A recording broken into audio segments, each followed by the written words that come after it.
الحمد لله. ربنا كرمها بشاب ابن حلال. جوزت من 7 سنين وسافرت معاه بعد جوازهم بسنتين، وهناك ربنا رزقهم بتوأم. حبايب قلبي مازن ورنا، الله يرحمه.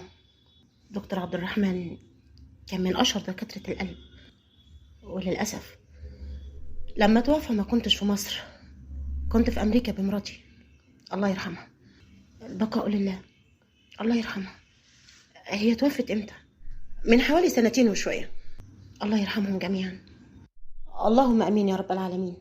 ما شاء الله يا الهام، بقيتي تيتا. اكيد بنوتك شبهك. ميسو، قصدي لميس، بنتي شبهي جدا، وولادها كمان واخدين مني اكتر. ان شاء الله اول ما تنزل مصر هعرفك عليها، هتحبها قوي على فكرة. اكيد اكيد هحبها. مش بنتك؟ وانت اولادك فين دلوقتي؟ ربنا ما رزقنيش باولاد من فاتن، وما كانش فيه مشكلة للانجاب، لا منها ولا مني. هو في الاول والاخر كان نصيب، والحمد لله على كل شيء. الحمد لله والشكر ليه على كل حال. طب اروح انا اشوف الناس الطيبة دي بعد اذنك؟ طبعا اتفضلي، وانا هخلص شوية حاجات واحتمال احصلك. كان بيتكلم محمود وهو بيتحرك باتجاه المكتب الخشبي. ضغط على زر فجالي الساعي. افندم يا دكتور. بعد اذنك يا عم لطفي، ممكن تساعد الدكتورة الهام في توزيع العلب اللي معاها؟ ومعاك عم صابر؟ من عينيا يا دكتور. اتفضلي يا دكتور. نظرت الهام لمحمود وشكرته، وهي خارجة كانت سعيدة جدا من طريقته وأسلوبه المهذب مع الساعي واحترامه لكبر سنه، ومنادته ليه بعم قبل اسمه. فكانت بتكلم نفسها بصوت واطي وبتقول: زي ما انت يا محمود تحترم الكبير والصغير، ونفسك ما بتعلاش على حد. بجد يا محمود انت انسان محترم جدا. بعدين انتبهت الهام على عمه لطفي وهو بيقول لها: اتفضلي يا دكتورة. دخلت الهام اول غرفة، وكان موجود بالداخل سريرين، كان موجود عليهم سيدتين كبرانين بالعمر. ألقت عليهم السلام وراحت لمكان ما كانوا قاعدين، وادت لكل واحدة منهم علبة طعام، وسألتهم إذا كانوا محتاجين لأي حاجة تانية. شكروها على الحاجات اللي قدمتها ليهم، وإنهم مش محتاجين أي حاجة لأن فعلا الدار كانت بتوفر ليهم كل شيء بيطلبوه. خرجت إلهام من الغرفة الأولى وهي سعيدة جدا على كل حاجة حصلت جوه الغرفة. دخلت بعدها جميع الغرف وعملت زي ما عملت في كل غرفة. كان جميع النزلاء فرحانين جدا بكلامها معاهم، وطلبوا منها إنها تيجي لهم مرات تانية، وكانت فعلا فرحانة وسعيدة جدا بوجودها معاهم. وافقت بدون تردد، ووعدتهم كلهم إنها تخصص لهم يوم من كل أسبوع تقضيه معاهم.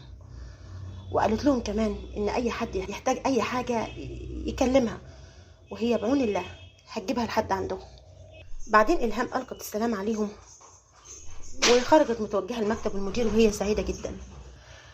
وهي ماشية في طريقها لفت نظرها سيدة صغيرة جدا بالسن، وقفت تبكي بصمت وبتبص لحد كان قاعد جوه إحدى الغرف. اتجهت لها إلهام وألقت عليها السلام: السلام عليكم ورحمة الله وبركاته. ردت عليها الست السلام وهي بتبكي: وعليكم السلام ورحمة الله وبركاته. فكلمتها إلهام بتساؤل: ممكن أعرف أنت بتعيطي ليه؟ يعني يمكن أقدر أقدم لك أي مساعدة أنت محتاجاها.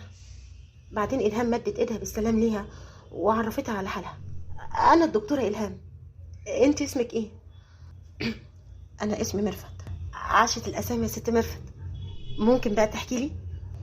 حست مرفت بارتياح شديد جدا ناحية إلهام، فقالت لها: والدتي نازلة هنا لأن ظروفي ما تسمحش أخدها عندي بعد ما أخويا مشاها من بيتها، الله يسامحه، وجوزي بيشتغل على توك توك، والمصاريف على قد، وولادي في التعليم.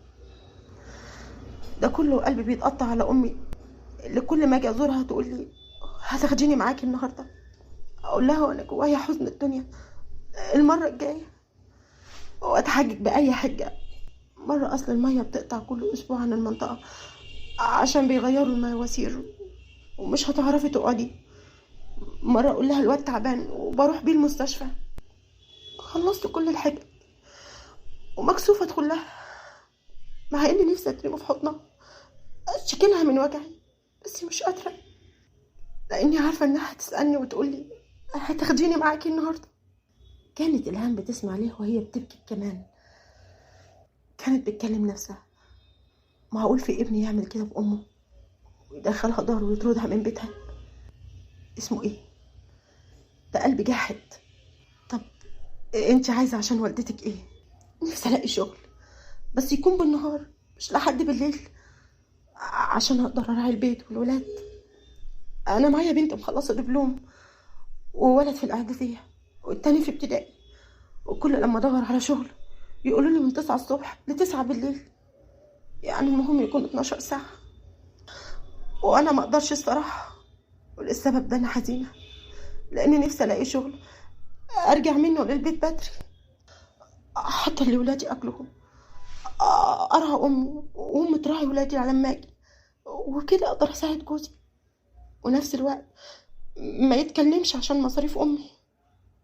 هو الصراحة طيب، بس ظروف الحياة ممكن تخليه يقول كلمة قدام امي نزعلها، ولو ده حصل هموت فيها، بس كله غصب عني، صدقيني.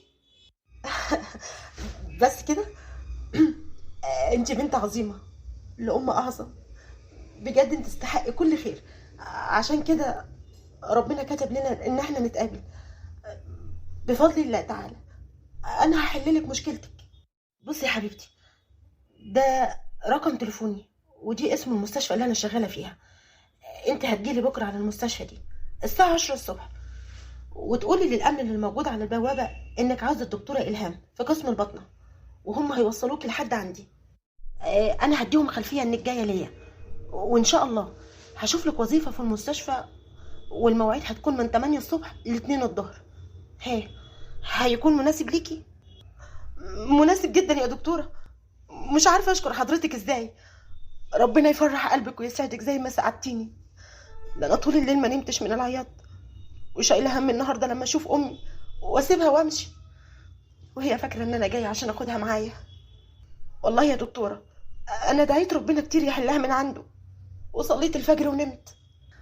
ربنا كبير وعظيم وله حكمه كبيره، عشان كده دبر لينا اللقاء ده يا حبيبتي.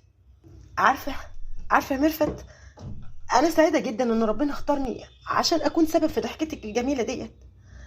بجد انت بنت بره بوالدتك وتستحقي كل الخير. صحيح يا ميرفت، بناتك مش عايزه تشتغل؟ يا ريت يا ريت يا دكتوره، بس المواعيد برضو. حبيبتي انا عندي عياده خاصه، والسكرتير هتمشي كمان اسبوع عشان هتتجوز، يعني ممكن بنوتك تيجي تشتغل معايا، وما تقلقيش عليها.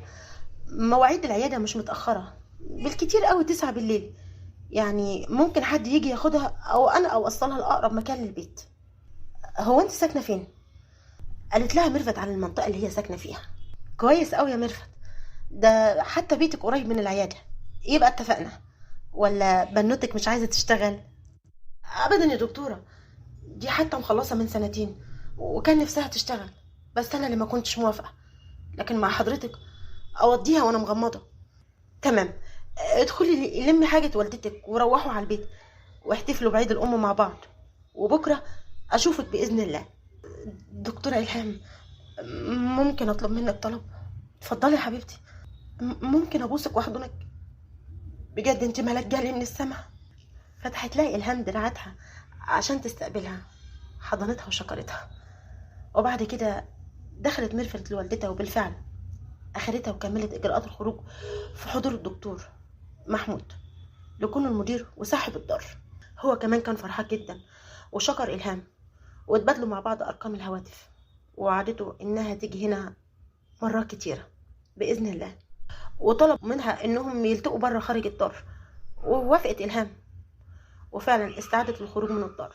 وقبل ما تركب عربيتها رن تليفونها بصديقتها المقربه ليها الدكتوره نرمين. حبيبتي عامله ايه؟ الحمد لله بخير. صوتك فرحان يا لولو، فينك؟ هقولك لما اشوفك يا حبيبتي، لان لازم المره الجايه تكوني معايا فيه.